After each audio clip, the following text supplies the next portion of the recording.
Going on YouTube, Cloverbell's here back with another Scarlet Violet video, and today we're hopping back into Showdown and we're going to be building around Gothitelle today. So this is a tier 3 sub request to the channel where you as the viewer get to request an archetype or a Pokemon, and I will build a team around it, right? And the user chose Gothitelle. So Gothitelle is a very interesting Pokemon in the sense that it offers something that not any other Pokemon can really give you, and that is Shadow Tag, which means you are trapped and you cannot switch. Right now we have moves that prevent you from switching, right? Like Heatran, Magma Storm for as an example, but not like in terms of an ability, right? So Gothitelle has been, historically been used with something like Perish Trap, in other words, Perish Song, where the user faints after 3 turns if you don't switch out, but Gothitelle stops you from switching.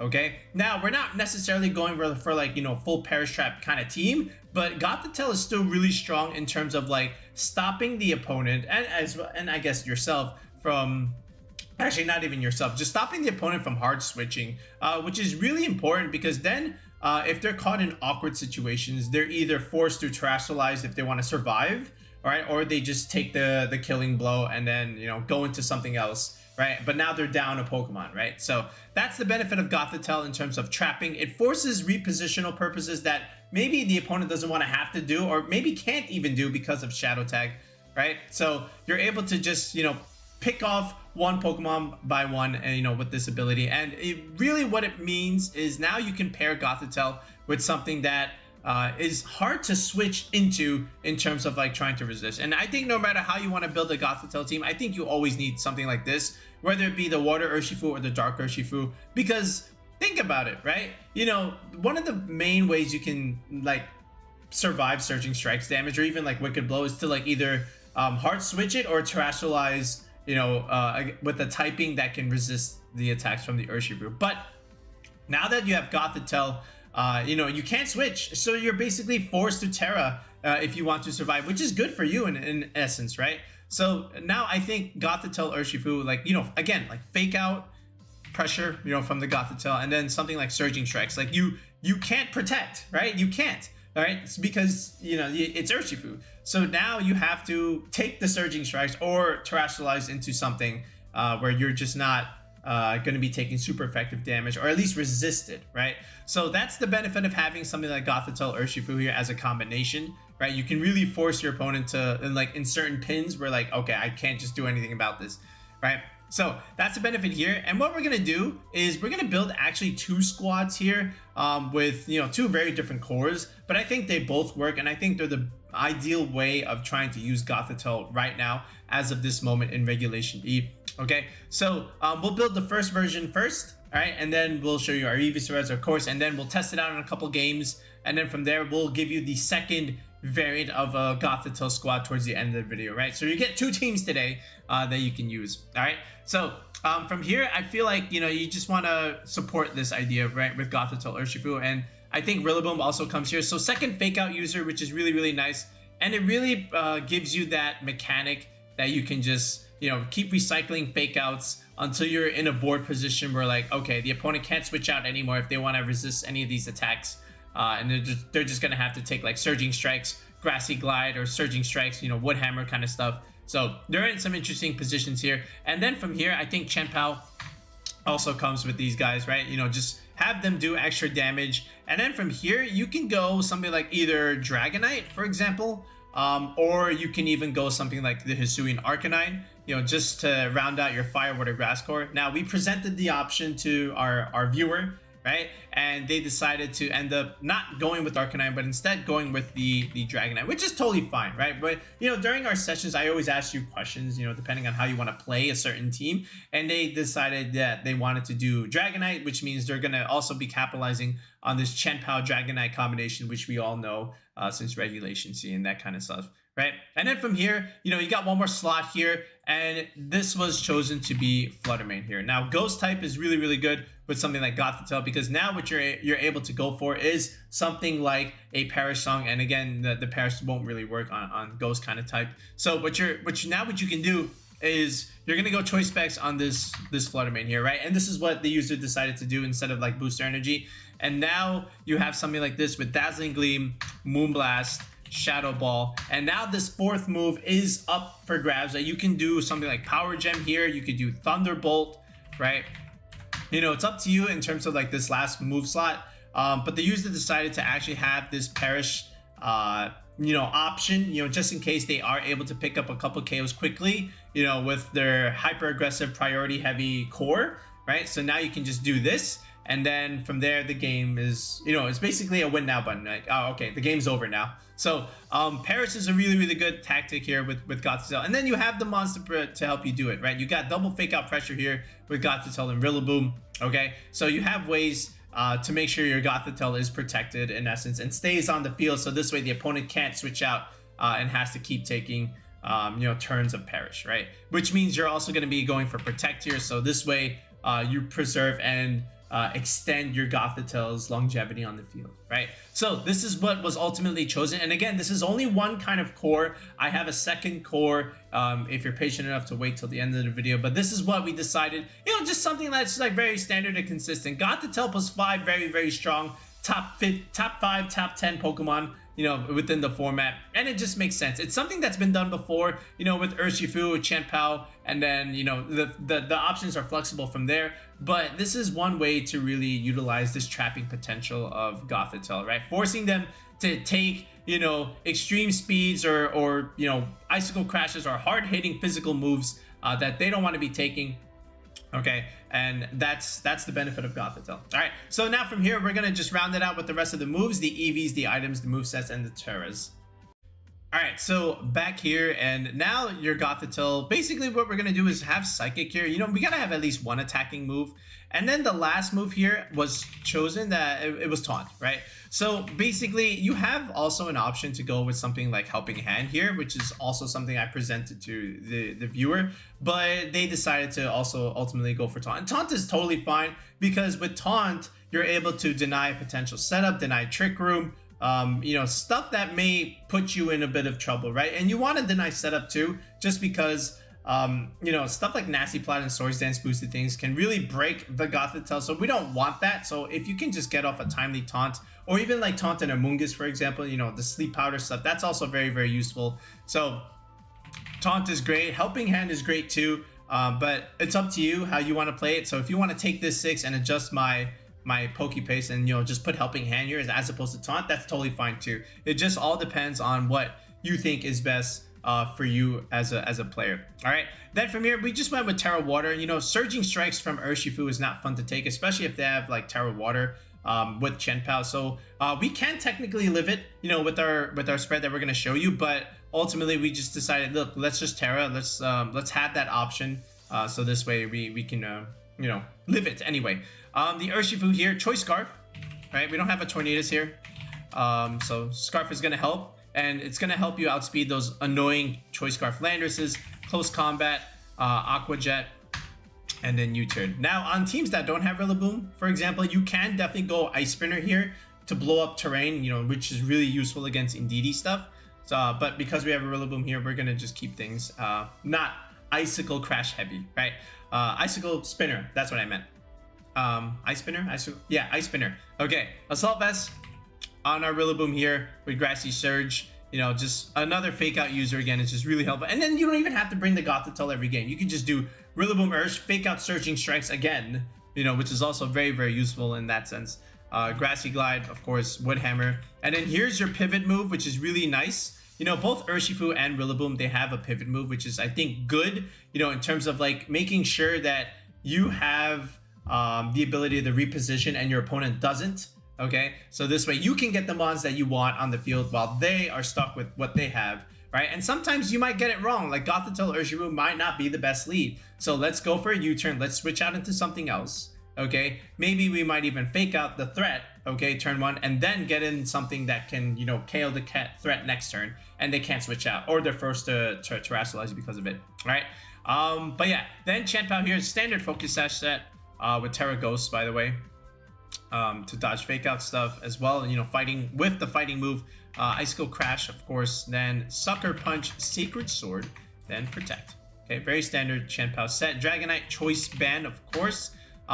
Extreme Speed and Outrage are always going to come here on a typical Choice Banded Dragonite set. Now from here, it's just up to you. Aerial Ace was also pretty nice. Just to have something that's a stab flying move. You know, you don't have a Landorus here, for example, but it is going to be Terra Normal without a doubt. And then this last move here, Stomping Tantrum, you know, really good to have ground coverage, especially on teams like this. You know, there's no Landorus, like I said, so this is our quote-unquote Landorus right now, with the flying move and the Stomping Tantrum. And then from here, the Flutter Mane, we already told you it's this set. Now we are going to go Terra Fairy here for a little bit more damage, which is always very, very nice. But other than that, that's pretty much it. The Rillaboom we also decided was going to be Terra Fire. That's going to help us against some of the stuff like, you know, the ice move in general is also not great to be able to take, you know, from something like an opposing Chien-Pao.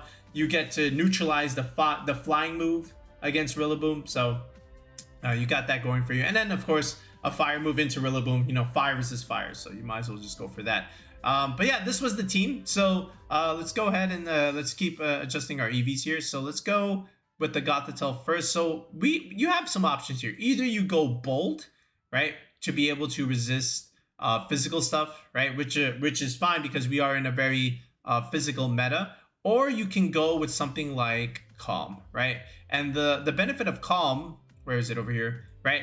So you get to invest a little bit of EVs in Calm and then still invest a ton more into your defensive bulk. And, you know, a little bit of SpDef is also kind of nice. It helps you in some Chi-Yu games. It helps you against Flutter Mane Shadow Ball, which is what we were considering.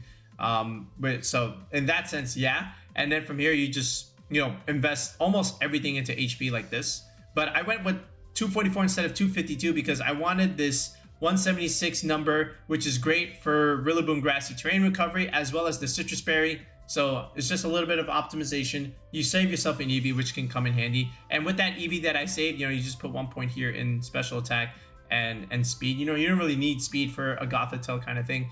But we went with Calm, and we just dumped about the first EV bump here in special defense, and then we dumped everything here into regular defense. Okay, now this is going to help you against the Flutter Mane Shadow Ball stuff, Modest 116. Now, again, if you don't know what EV bumps are, you can see here, we went to the first bump here. If you don't know what EV bumps are and you're playing competitive Pokemon, make sure you comment in the video below asking what are EV bumps, right? I say this in every team building video, and we always get at least 1 or 2 people asking because, you know, again, there's nothing in the game to teach you this stuff. So if you want to know what EV bumps are and how I create EV spreads like this, you know, ask, and then I will reply and give you a nice little detailed response explaining what they are. But we also have a video on it.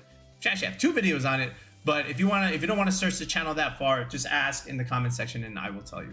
All right, Urshifu here. So the main thing that you want to consider is just to outspeed the Landorus. So you can still go Adamant Nature, but go to at least 144, you know, to outspeed, you know, those Landoruses. But then you might consider, look, other Urshifus are going to be going for that too. So at this point, let me just go max speed, you know, 149. So this way I can, you know, have the edge over other Choice Scarf Urshifus if they are not max speed, unless they're Jolly. But Jolly's very rare unless they're Sash. And then from here, you know, I still want this number. Now you can go Adamant 156 here, you know, in your attack stat, which is totally fine, and then just round it out with a little bit of points. Oh, what happened here? There we go. 1 point in defense, and then a little bit of SpDef, something like this, and then just put 1 point here in HP. Now you can do this. This is totally fine, and you still get this 176 recovery benchmark for HP, you know, for the Rillaboom Grassy Terrain Recovery. But I wanted a little bit more in terms of my health, so I wanted this much at least, because this much with 44 investment and 4 defense is what's going to let me live a Dragonite, an opposing Dragonite E-Speed boosted by Chien-Pao. So at least you want this much investment. But then look, you only have this much left, right? You know, SpDef wise. So it's like at this point, this special defense is not really doing much anymore. Like you can survive against Flutter Mane Dazzling Gleam damage depending on their investment. But you know, we don't have enough to really do that. So in this sense, what we did was like, okay, look, let's just put a little bit more and then just dump the rest into like our attacking stat. Like, well, it doesn't really matter at this point. Like, let's just make it like this. So this is what we decided with the Urshifu set at that moment. All right, the Rillaboom. So very standard set here with the Rillaboom. We're gonna go Adamant Nature. We're gonna go Adamant 116. Again, this is the second benchmark, the second bump. for our Rillaboom, and then really just go right around here, just this much. Like, you can go max, but we wanted to, you know, get some speed ties going, or like surpass them, like opposing Heatrans for that matter, or maybe even the Rillaboom mirror. So we took a little bit off. We went about 68 speed here. You know, 114 speed is pretty good. You know, that'll outspeed the 112s, because, you know, the 112s after a +1 or a -1, they outspeed a base 100. A little bit of math there, you know, the 1.5 boost. And then because I have an Assault Vest here, I kind of want to just get this to a nice solid even number instead of an odd number. So for example, like this number is good, you know, 76 investment, because 100 is an even number. I get the most out of my Assault Vest, whereas something like 84, not quite so optimal. Like, it's not bad, it's just, look, I got an odd number times 1.5 from the Assault Vest. That's going to give me a decimal number after you multiply it, so not so great. So let's get an even number here, and then after that, you just put like about 12 points here in defense, and that was really all we wanted the Rillaboom to do. So standard Rilla set with the second benchmark here that can win you a couple more speed battles against something like a Heatran, for example, like we said. Chien-Pao here, standard one. This one's going to be the easiest one here, like just a straight 252 adamant set. All right, nothing else needs to be said there. Dragonite here. So basically, here's what we decided with Dragonite. Look, I want this thing to do as much damage as possible. So like adamant 252 was the way. All right, this is what was concluded in our session. Now, in terms of speed, like the most common stuff that you'll see in terms of speed is something like this, like around 68, 176, or 76, right? Because after Tailwind, you know, you get to outspeed a Dragapult for that matter. But like at that point, and then you're, you know, your speed creeping the 107 mark. But at that point, look, let's go a little bit faster. So we're gonna take a little bit away from Dragonite's bulk, but like 120, you know, pretty much just lets you beat other Rillabooms, lets you beat other Terra Fairy Heatrans, for example, right? Which is again a threat to Dragonite in that sense. So we went like super fast Dragonite, and then, you know, just from there, you just wanted to round out the rest, you know, just dump the rest into HP like this, and that's really all you needed. Or if you really wanted that Rillaboom benchmark number, you could have just did something like this and then just put the remaining EV into your special defense like this. And that's really all we wanted with our Dragonite here. Just be a little bit faster than some of the other Dragonites, of course. Outspeed the Terra Fairy Heatrans, which can be a little bit of a threat, okay? And then hit them hard with like a Stomping Tantrum or E-Speed, you know, if they have to force themselves into a Terra Fairy situation, right?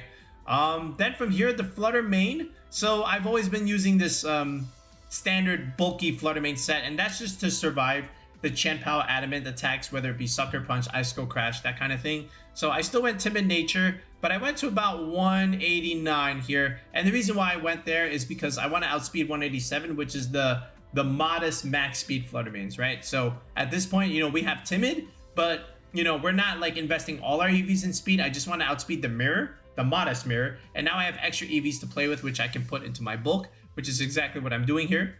So 116 and then 196 was the combination of investments that will let me live the, you know, the Chien-Pao adamant stuff. And if you had Intimidate on your team as well, you can also use this spread technically, because this will also survive the Iron Hands Heavy Slam after an Intimidate, right? And we're going to show you a team with Intimidate with the Gothitelle in a second, but this is pretty much it. So we started with this, right? And this is what they liked, and this is what they decided, right? Like, you don't have this Fire Water Grass Core because we don't have the Arcanine, we have a Dragonite instead, but it still works, right? So, you know, again, you have double Fake Out Pressure, you have Taunt, okay, and then you have a bunch of things going for priority moves, and then Flutter Mane is just a really, really strong special attacker on here that can offer you the Perish Song alternative if you need it. I don't imagine you clicking it often, so if you don't want to use Perish, okay, you can definitely swap it out for something like Power Gem, for example, or Thunderbolt, or just Icy Wind, another speed control move for that matter. You have a lot of different moves that you can put there. Psyshock is another one. So up to you, but the user requested Perish Song, so we kept it there. All right, so we're gonna show you a couple test games with this, and then we'll show you a second alternative. All right, so this one is actually a pretty straightforward match here. He's got Tornadus, Gholdengo, and Chi-Yu, coupled with the Dark Urshifu, Iron Hands, and the Wellspring Ogerpon. So it's actually not too bad here. He's got a pretty solid squad. Now, of course, that Gholdengo is going to be like Terra Dragon stuff, which is fine. And then he's going to rely on the redirection from the Ogerpon to help set up. He's going to need it against my Urshifu. But other than that, like, I got Gothitelle here, and if he doesn't lead the Ogerpon, then he's gonna be in a little bit of trouble if I just do like Gothitelle Urshifu over here. So that's exactly what I'm gonna do. And again, if he leaves like a little fake out user, I have the faster fake out, you know, which is always good for me in that sense.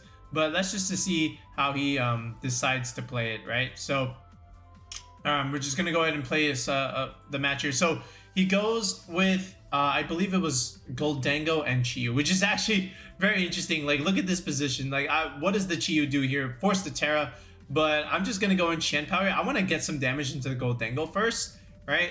You know, the Chiyu could go like Terra Ghost, but that's totally fine. He actually just protects in front of an Urshifu, which is totally fun.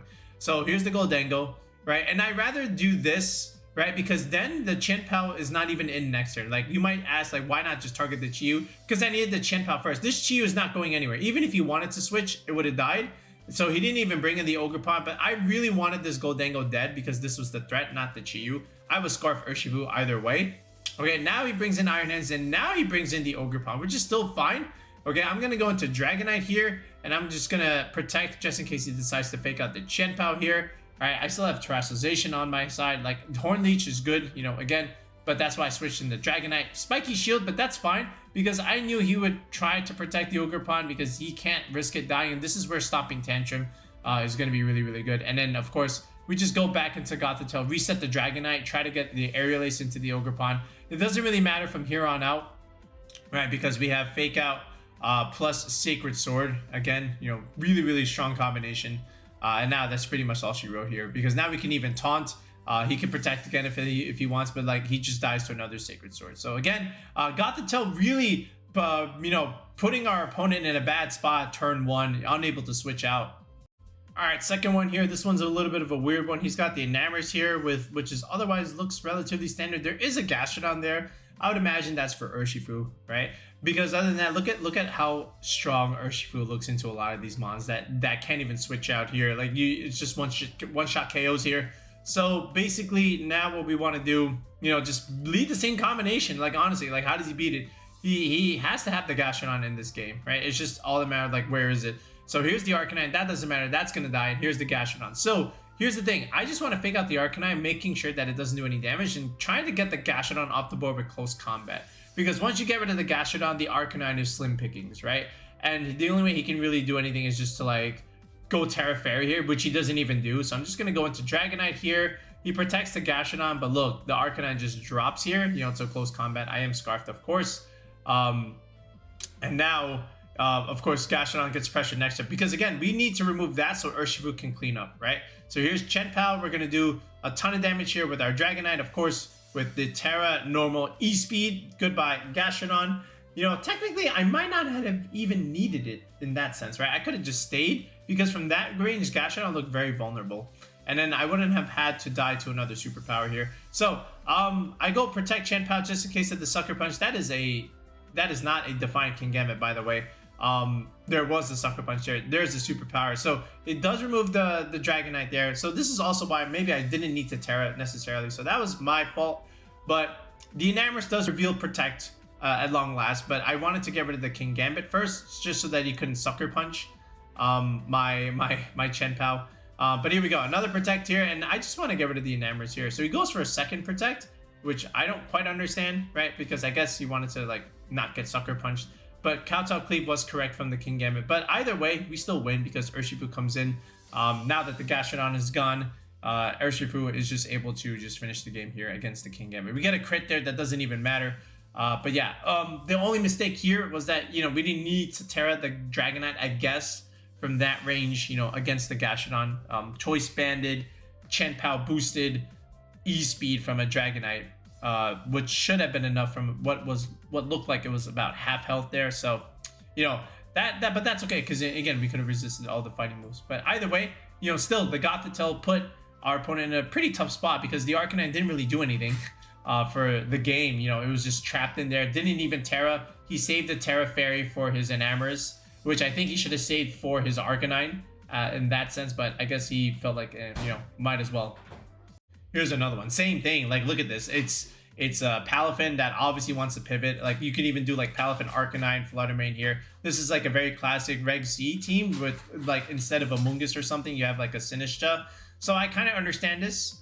It's a cool team actually. But either way, like I want to see how he stops the Gothitelle Urshifu, and he decides to lead with Palafin and the Arcanine. This is exactly the lead that you don't want to use because this does nothing here. So we just fake out the Palafin turn 1, and he goes for E-Speed. You know, that's not gonna do anything against Ursh. Now Surging Strikes, I thought he would probably Terra to try and save himself, but he just relies on his Citrus Berry here. If I Terra'd myself, we pick up this KO. So in this sense. Now what we have to do is just, again, he's just going to get another E-Speed off, but I want to get a little bit of chip into the Palafin, so Surging Strikes into the Baby Fin still does like a decent amount here. Like that's still like, you know, 30+%. There's a bulk up there, so he's going to get a little bit of recovery, but Gothitelle able to remove the Arcanine turn 1, right? Turn 2, I should say. So now he brings in the Sinistcha, of course, healing his Palafin back, right? But again, if he really wants to utilize its potential, he has to switch it and bring it back in, but he goes for another bulk up, so now the Palafin's actually doing something because now that he has 2 boosts. But again, we have ways around this. So I'm just going to taunt the Sinistcha here just so that he doesn't do any other crazy shenanigans besides Matcha Gacha. And I'm just going to get in the Flutter Mane here, force him to protect, which is exactly what he does. You know, Wood Hammer would have picked up that KO here. But another Matcha Gacha, no burn on the Rillaboom, thankfully. But now the Flutter Mane has all the pressure, right? So he goes into Iron, is finally able to switch, has to keep the Palafin in, right? Because might as well, he already has 2 boosts. So a little bit of chip from Grassy Glide. We get a nice little crit there, but that doesn't matter because we have Choice Specs Shadow Ball, and all his boosts doesn't matter in front of a Flutter Mane, right? Because we're a special attacker. And now he just forfeits, right? Because now it's just an Iron Hands against, you know, Flutter Mane and a Rillaboom. And then again, we have Gothitelle that can switch out here, get the Flutter Mane out of here. And Flutter Mane just cleans up both the Iron Hands and the Sinistcha because there's no Protect available for the Iron Hands here. And Rillaboom, you know, from here, it just can even recycle its Fake Out if it really wants to by just going for a U-turn. But Gothitelle again, proving its dividends.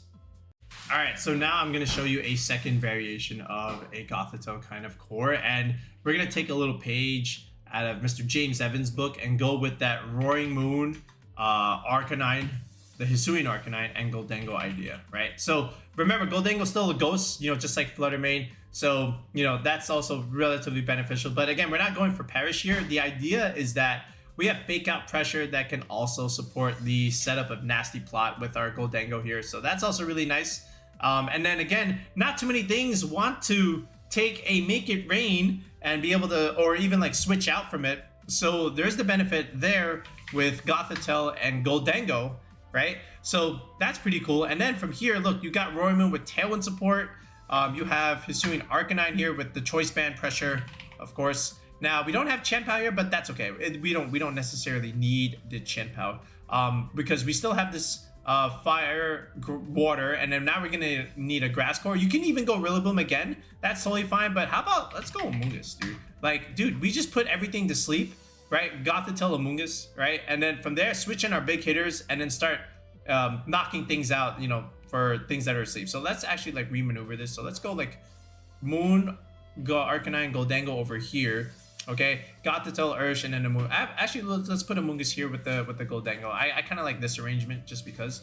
So, the Urshifu spread stays the same. Gothitelle spread stays the same. You know, the Amoonguss you can definitely do like Regenerator, of course, with the Rocky Helmet stuff, and then just go like Rage Powder, Pollen Puff, Spore, Protect. You can even go like Clear Smog there if you really want to remove boosts.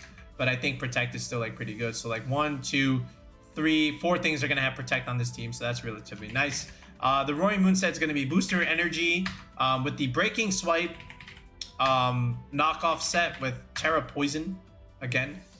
So we don't really need the Flying move necessarily. I think we're kind of fine with this. And then the Arcanine is just going to go like Flare Blitz, Rock Slide, Extreme Speed, Terra Blast, Terra Fairy. You know, very standard Arcanine set. And then the Gholdengo here, of course, Terra Dragon. You can even go like Terra Steel if you really wanted to, but I like Terra Dragon at the moment. With leftovers, where are you? There you go. Make It Rain, Shadow Ball, Nasty Plot, and then Protect. Right? So really putting pressure on our opponents. So now what we're gonna do is just give you some EV specs. So with the Among Us, you can just go like 0 speed and just go like relaxed nature, totally fine here. Just start standard. No need to do anything like super crazy with your Among Us. 219 is what we want. This will optimize regenerator because again, with 219, a third of that is going to give you 73 perfect recovery. Then we hit the next EV bump here in defense, and then just round it out with the rest here in special defense. Now, if you really wanted to, you can try and avoid some speed ties here and just go bold nature and put a couple of points in speed over here. But I still, just in case there are like some trick room teams, you can definitely utilize your Among Us like this. Gholdengo here, same thing. We'll just go modest nature here. 236 investment for the leftovers recovery. Then you just go second benchmark here in the special attack. See how you go from 185 to 187. Second EV bump there. 1 point in defense, 1 point in special defense, and then just dump the rest into speed like this. So 121, kind of like Dragonite, what we were doing. Under Tailwind, you'll outspeed the Genies. And then the Arcanine over here, I like Adamant Nature. So I still like 196 is pretty good. You can technically also max this if you want. I also just like max speed Arcanine with 142 investment.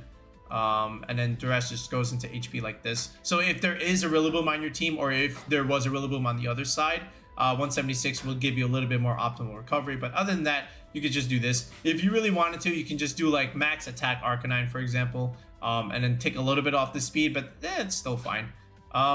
Then the Roaring Moon here. So Breaking Swipe, knockoff Tailwind. We still go 125 speed here. I'm still gonna go Adamant Nature. 125. I mean like 124 speed investment to hit 155, which means under Tailwind we're gonna hit 310, which will outspeed an opposing Iron Bundle because they go to 309 with their +1 booster energy. So I do want to outspeed that under Tailwind. And then from here you have a couple options. You can go like our old set with 212 HP, optimized against Tyranitar Sandchip, second EV benchmark here with the attack stat, and then just put 1 point in the bulk like this, right? Or you can do a little bit more manipulation and just say like, okay, look, I want to be able to survive against something like an Iron Hands. I want to stay bulky. And then you have to give up your calc a little bit. I'm sorry, give up your optimization and just say, look, I'm going to drop this to 60 HP. All right. And I'm going to put a little bit more into defense, actually a lot more into defense, break my optimization here, but still do like a good amount of damage. 194 is still pretty good. And with out Intimidate, this will actually survive a Drain Punch from an Iron Hand. So that's the benefit with this spread. So you're more than welcome to use this. But if you like my old one with the more aggressive one, but I feel like that's more for, acrobatics, terra flying kind of idea. But I still like this Roaring Moon set, also relatively nice. So you can definitely utilize this. And I was using it. It was actually working out relatively well. Like things did not want to switch in to make it rain. You just wipe the floor with everything. Gothitelle again with Fake Out. Oh, also another change here. Like instead of Taunt, now that you have like Among Us with you can even just go like Helping Hand here on the Goth. So Fake Out, Helping Hand, Psychic Protect is another way to utilize this Gothitelle. And then like Helping Hand, Surging Strikes is gonna hurt. Helping Hand, Flare Blitz, Rock Blast, Rock Slide. Oh, sorry. Is gonna do a lot of damage, especially with a band set, and then even Roaring Moon here. Helping Hand, whatever, is just gonna do something. Like Gothitelle is just doing a lot on this team. Okay, so definitely utilize this idea if you really want to. Like I think this variation is also very, very strong. All right, so we have this one, and we have the one that we built in the beginning of the video, which is the one that the viewer requested. And then again, we have the James Evans James Evans inspired variation of the Gothitelle Moon idea. All right, so that'll do it for now, folks. We'll be back with another video in the next one. And again, if you are interested also in team building, again, sign up on the channel with that tier 3 sub. Okay, it's in the video description below. It's also in the comments section, and then from there you can message me on Discord, and then from there we get to organize a call and then get you the team that you need for that one-on-one session. Whether it be a premier challenge, mid-season challenge, a locals coming up, we can get you that squad that you need. All right, so sign up, and from there we'll be back with another video in the next one. Peace out, have a good one.